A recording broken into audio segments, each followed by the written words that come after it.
Hey guys, welcome to my channel. My name is ReadingBear and I hope you are ready for some more stories. And today, we'll take a look at some new malicious compliance content. If you enjoyed my content, please don't forget to subscribe to my channel and post some bear emojis in the comment.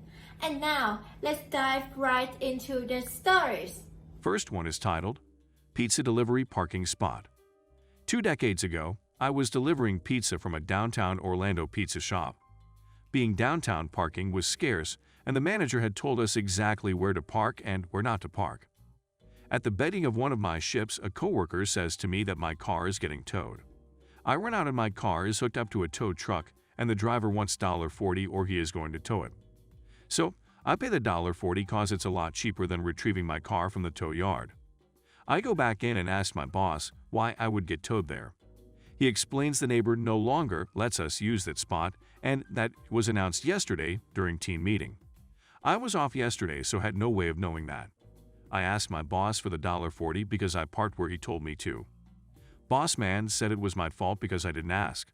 I reminded him I asked back when I started the job, and this is where you said to park. We go back and forth a couple times, and he says I should ask each shift. I clarify. You want me to ask you where to park at the beginning of each shift? Yes. Okay, I will. Next day, I clock in. Loudly so all can hear. Boss, where should I park? He tells me and I comply. Next shift, same thing. No matter what he was doing, I would stop him to ask where should I park. About the 6th time, I walked right into a meeting he was having with his boss and stopped them so I could ask. After this, he pulled me aside and said, "You don't have to ask me at the beginning of each shift." I replied, "You have my $40 for getting towed?" "No." "Then I'm going to keep asking." This caused a meeting between me and his higher-up, saying dumb crap from his boss. I can see I'm not getting the $40 and our relationship is done. My next shift, I use my boss's register code to open the register and take the $40. No record of me being in the register that day. That was my last shift there. My malicious compliance didn't get the job done, but it was fun to interrupt my boss no matter what he was doing. Next one is titled, I guess I have free internet now. I started a new job at the end of June. Better pay, better conditions, and lots of perks that I'm still learning about and trying to use. About a month after starting, I got called by my internet provider saying that my plan finished and so the price is increasing. I was a bit annoyed, seeing as I was under the impression that my current plan increased already and was final. I could be wrong, but throughout the conversation I was trying to protest against the price increase. At one point I said something like, "Why are you raising the price? The prices for internet have gone down, and I've got the lowest bandwidth, 40 MB/s. I can get 10 times the bandwidth from another company for the new price you're giving me. I'll change providers if you increase the price." My complaints and protests fell on deaf ears. This is the policy, and there's nothing I can do. They also said, "These charges are final. Please don't call us about the charges again." I was planning on switching providers and started looking into prices, but I was very busy at my new job and kept putting it off. At one point I learned that one of our perks, since we mostly worked from home, was to get a refund for our internet bills. Great, at least it won't be coming out of my pocket, I thought. It was retroactive from my start date, so I looked in my email for the receipts, and the last one was for July, billed in August. But at this point, it was already mid-September, and I wasn't charged for August. That's weird, I thought to myself, and decided to keep an eye on it. It's now November, and I still haven't been charged since August. I was worried that I might get disconnected, but at some point I mentioned this to a friend who said the same thing happened to him with the same provider.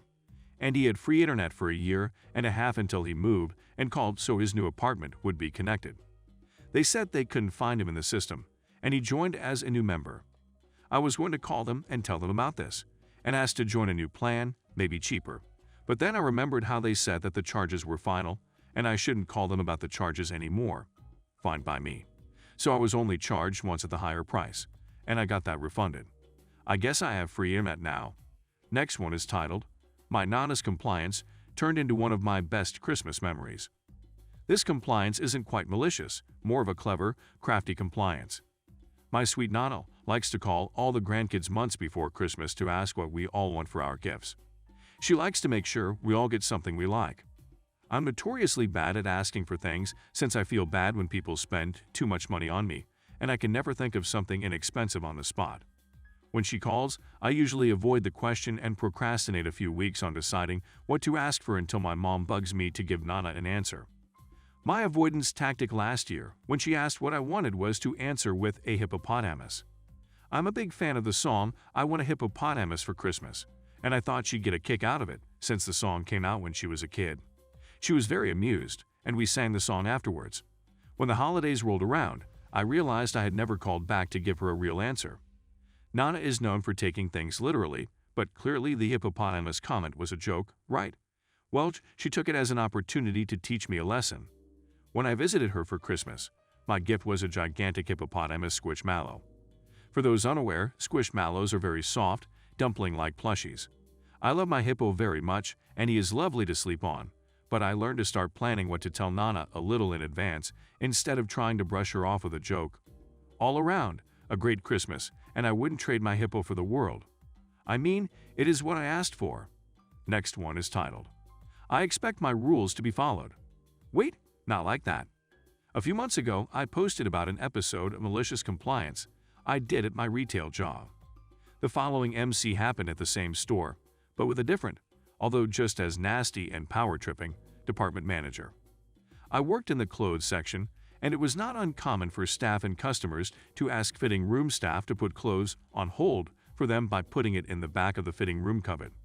All holds had to be picked up within 2 days, or they'd be put back on the shelf, but everyone felt this was quite reasonable. A couple of months before Christmas, the department manager, for some reason, suddenly decided that staff were not allowed to put clothes on hold at all, even if it was just for a few hours until you finished your shift and could go to the registers. No.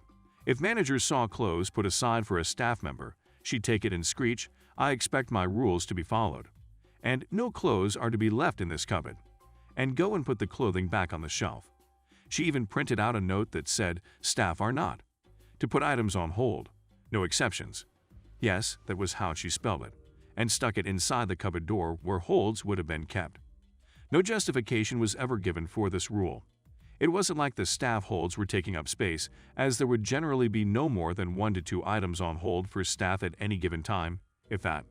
Also, when she pulled a staff member's hold items out of the cupboard, she would always rip it out as if she was trying to start a lawn mower, knocking several other items of clothing onto the floor, and she'd always just flounce out without tidying up any of the mess she'd caused.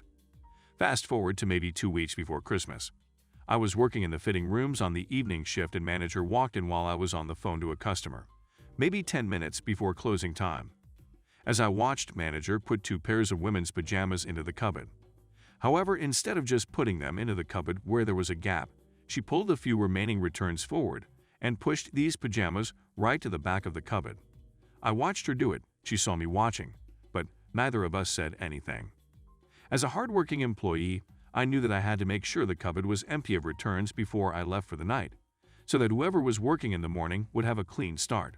So as soon as I got off the phone, I took all the clothes out of the cupboard, put them all back out on the shelf, and went and clocked out to go home. My following shift, I got screamed at for putting the pajamas back out on the shelf, because they were for my mother's Christmas present, and saying that she was going to make me ring her mother and force me to explain why she wasn't getting the pajamas she wanted. I said, "Fine, I'll explain that she doesn't get her pajamas because of your rules." Manager said, "But I'm a manager. You saw me put them in there, so you should have just left them." Without saying a word, I swung the cupboard door open and tapped the "No exceptions" bit of her sign. She was absolutely fuming, but there were customers and other staff there, and she realized that she didn't have a leg to stand on and would only look stupid if she pushed it further, so she just stormed out. The fallout, if you could call it that, was that she sulked and basically wouldn't talk to me for about 3 weeks. But given that when she did talk to me, it was usually to micromanage me or tell me to do something I was literally already doing, e.g., hurry up and clean up the fitting room stalls. As I was already sweeping up rubbish in there with a dustpan, I was quite happy with that. On a side note, some staff did try getting around this rule by putting stuff in the cupboard with no name on it, but that made it hard for other fitting room staff, as we couldn't tell what was a staff hold and what was just returns that needed to be put away anyway. Others tried writing fake customer names, But the manager caught someone doing this and started putting away clothes with a customer name on it because she wasn't going to let anyone get away with it. On more than one occasion, it turned out that she put away something that was actually on hold for a customer, and then us fitting room staff would get shouted at for it. A lot of us evening/night workers couldn't even go and quickly buy the clothes we wanted on our breaks because we worked short shifts and either didn't get a break or only got 15 minutes, and the registers were so busy and understaffed that there was no way you'd even get to the checkout in under 20 minutes. By the time our shift finished, the registers were closed. Next one is titled, "No Bag Allowed in X-Ray, No Problem." This malicious compliance is my partner's rather than mine. Partner is currently on clinical placement as a healthcare student based in the X-ray department. Due to working in a hospital, her supervisor has told all the students that they cannot carry any bags with them at any time, no exceptions. However, the staff are allowed small bags. Unfortunately for her, Aunt Flo is currently visiting and requires attending to a minimum of once an hour. This means that she needs access to her bag at least as often, the same bag which is not permitted to leave the changing rooms, which are a good 15-minute walk outside, away from the department. If you have ever worked or been a patient in a hospital, you will understand how they are both endlessly big and labyrinthine. Her supervisor listened to the above and agreed that it was not a good situation, but that she could not and would not change the rules just for my partner, who should just deal with it. She made it clear that it was not her problem to fix and my partner should fix it herself. She complied with the instruction and dealt with it. She took the fresh, full box of sanitary products out of her bag and plopped it in the X-ray control room, in full view of the rest of the staff and other students. By the end of the day, the staff and students were advised that the rule had changed and students could carry a bag if needed. Edit. Added that staff are allowed bags, it's just students who are not. Clarity. Supervisor indicated that the situation was a problem, but it was my partner's job to find a solution, not hers. Yes, she bleeds more than is typical. Yes, she has spoken to a doctor. Next one is titled, "Oh, we don't make mistakes." A post by another user reminded me of a story my mother told me about what happened to her when she visited France once upon a time. It's 1974 and my recently graduated mother is visiting France on vacation. She's at the bank exchanging money, and upon exiting the bank and counting the money, she realizes that given her $80 too much. She likely received it in francs, but however much she received, it was equivalent to $80 US in 1974. When adjusted for modern day, that's equivalent to around $445. My mom realized that an error had been made, and being the well-behaved person she was, turned around, went back into the bank, got back online for the teller, and tried to explain to the teller that a mistake had been made and give the money back. The teller's response.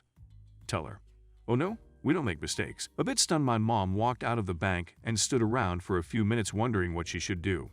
No, she decides. The teller had clearly misunderstood her, and it wasn't right for her to keep the money. A second time she turns around and goes back into the bank. This time, instead of the tellers, she goes to one of the people behind the desks. She couldn't remember if it was a manager, but we're going to pretend it was.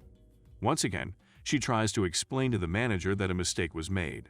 The manager's response. Manager: "Oh no, we don't make mistakes."